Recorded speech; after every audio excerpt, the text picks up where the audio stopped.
تاریخ میں ایک عورت کا نام حضرت سمیہ، نام سنا ہے کبھی آپ نے؟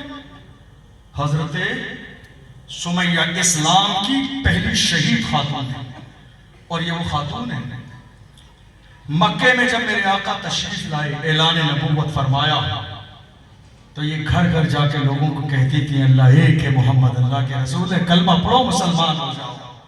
گھر گھر جا کے تبلیغ کرتی تھی۔ ابو جہل نے ان کے ہاتھ اور پیروں کو گھوڑے سے باندھ دیا، گھسیٹا گیا زمین پر۔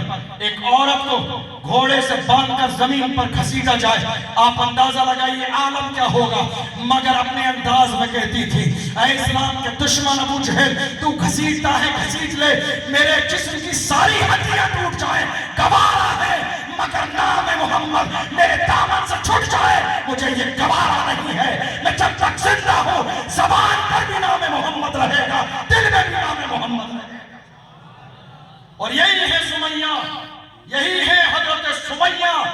ایک دن وہ بھی آیا تھا کہ ابو جہل نے دشمنی میں ان کی شرمگاہ میں نیزہ مار کے ان کو شہید کیا، مگر اس کے باوجود شہید ہو گئی، شہادت کو برداشت کر لیا، مگر رسول اللہ کی عزت پہ، رسول کی ناموس پر پہرا دیتی رہی۔ ان کے شوہر یاسر اور ان کے بیٹے عمار، ان کو باندھ دیا گیا، اللہ اکبر۔ اور باندھنے کے بعد میں جانتا ہوں کیا کیا جاتا تھا؟ مکے کی گلی میں زمین پر کولے دہکائے جاتے تھے، شولے بن جاتے تھے، اور اس کے بعد ان کو اس پر لٹایا جاتا تھا۔ جب کوئلے ان کے جسم سے لگتے تھے تو جسم کی چربی پگھلنے لگ جاتی تھی، اور جب جسم کی چربی پگھل کے کوئلے پہ آتی تھی تو آگ جب پڑ جاتی تھی، میرے نبی نکل کے جاتے تھے، میرے نبی کی آنکھوں میں آنسو آ جاتے تھے۔ میرے ماننے والوں کو ستایا جاتا ہے، میرے ماننے والوں کو پریشان کیا جاتا ہے، میرے نبی فرماتے تھے یاسر صبر کرو اللہ تمہیں جنت عطا فرمائے گا، یاسر پریشان نہ ہو اللہ تمہیں صبر عطا فرمائے گا۔ اللہ اکبر۔ حضرت یاسر اور حضرت عمار ان دونوں نے شہادت کو تو قبول کیا، مگر ایک بار بھی یہ نہ کہا ٹھیک ہے ہم نام محمد زبان سے لینا چھوڑ دیں گے۔ وہ تو اپنے انداز میں کہتے تھے جان جاتی ہے تو جاتی رہے۔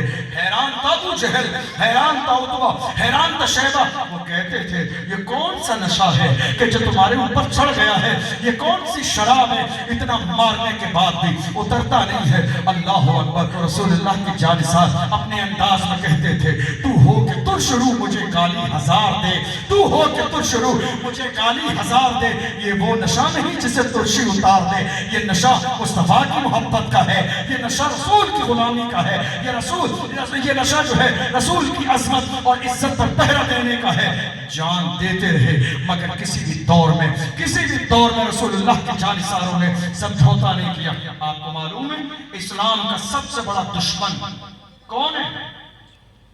اسلام کا سب سے بڑا دشمن ابو جہل ہے۔ کون ہے؟ ابو جہل۔ اور مارا کس نے؟ دو چھوٹے چھوٹے بچوں نے۔ کس نے مارا؟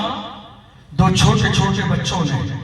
حدیث میں ہے حضرت عبد الرحمن بن عوف، جنگ بدر کا موقع ہے، لائن لگائے کھڑے ہیں، وہ دیکھتے ہیں دائیں بائیں دو بچے میرے پاس کھڑے ہوئے ہیں، معاذ و معوذ، اور کسی نے معبدس بھی لکھا ہے، وہ دونوں کھڑے ہوئے ہیں۔ انہوں نے کہا چچا عبد الرحمن ذرا یہ تو بتاؤ ابو جہل کون سا ہے ان میں؟ اتنے بڑے لشکر میں یہ تو بتاؤ، چھوٹے چھوٹے 8-10 سال 12 سال کے بچے، کہا یہ تو بتاؤ ابو جہل کون سا ہے اس میں؟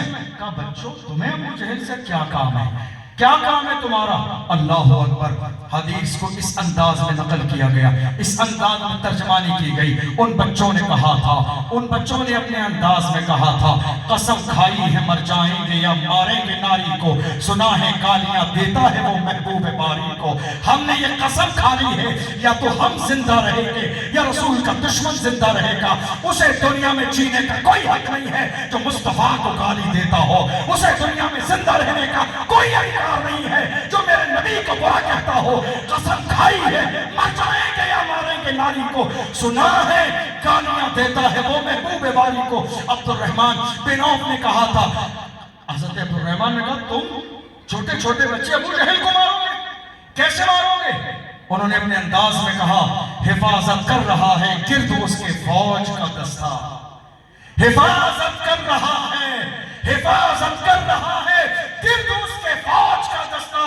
ان بچوں نے تڑپ پہ کہا تھا یہ دستہ کب تلک روکے گا ملک الموت کا رستہ، یہ دستہ کب تلک روکے گا ملک الموت کا رستہ۔